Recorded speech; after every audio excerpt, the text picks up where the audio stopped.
Hoy, Warren Ra. Sige na, gawin mong gusto mo. Sabi mo yan, ha? Leslie, liga.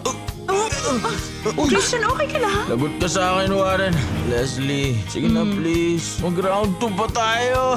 Kumain tayo ng octopus. Sige na, gusto ko yun. Tara! Tingnan mo siya, oh. Ay, naku.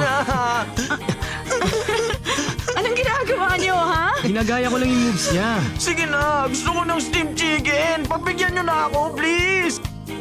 Steamed chicken? Yeah! Christian!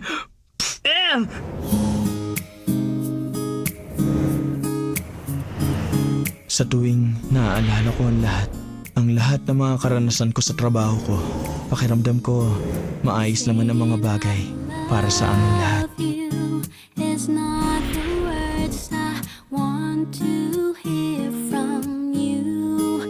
It's not that I Para sa isang taong takot harapin ang mga bagay, nagkaroon siya ng pagkakataon na mag-isip. if you only knew. Sa paglipas ng panahon, sinubukan kong alalahanin ang sinimulan ko at ang simula ng isang relasyon na hindi ko inaasahan.